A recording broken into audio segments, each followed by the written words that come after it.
The other thing I was going to say is that maybe in the last year or two, I've begun to see more of the beauty of this religion and why it's such a good way to live. Yeah, it's not that I didn't like it before, but I've just started thinking about it more. I don't know, is it by virtue of my age or whatever it is.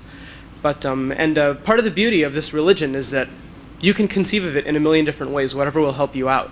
To some people, they love Islam because it's a religion of peace, because it gives them inner peace, because it, allows them to really be at calm with themselves. Other people like Islam because of the community. Other people like Islam because of the tradition, the history, the examples of character. There are a million reasons to love Islam. My personal reason that I love Islam is probably #1 because of the self-discipline involved. Islam makes you strong. It makes you really strong. If you take something like the ritual of salat, for example, people call it a ritual and they say, well, why are you just going up and down, saying meaningless words?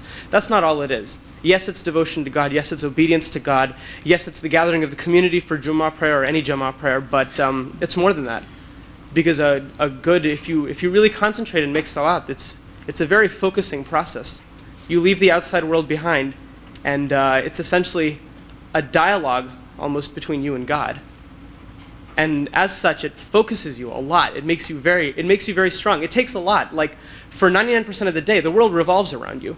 Everybody. When you're hungry, when you're tired, when you're sleepy, what your schedule is, when you have to go here, go there, what you don't like, what you do like, you think about you, because you're looking through your own eyes. Don't you think it's a little bit selfish that you're always thinking about you and Yes, absolutely, it is. But I don't think that really teaches selfishness. No. Because you have to look around your society. Oh, hold on a second. When you live in your home, you have to think about your parents and your sisters and brothers. When you are in a friend circle, you just cannot say you, I, and I. You have to give consideration to the people who live around you. So could you please put some light on that? Absolutely. The point I was getting to is not that being selfish is good, just that it is a natural human tendency for us to, in our daily lives, think about ourselves and perhaps forget about God in the process. Salat is a focusing process. 5 times a day, you are forced to leave behind all of your concerns, your bodily concerns, your mental concerns, your psychological concerns, everything else. You have to leave it all behind. It's not an easy thing. People who've been praying for a long time think that it's very easy. You get up, you make salat, you go back to whatever you're doing. But it's really a very long process. You have to get up, you have to make wudu, you have to physically go where you have to go. Then on top of that, you have to do the psychological process of clearing out your headspace. In a given day, say, I don't know, any given day, you have a million problems, a million concerns, a million things on your mind.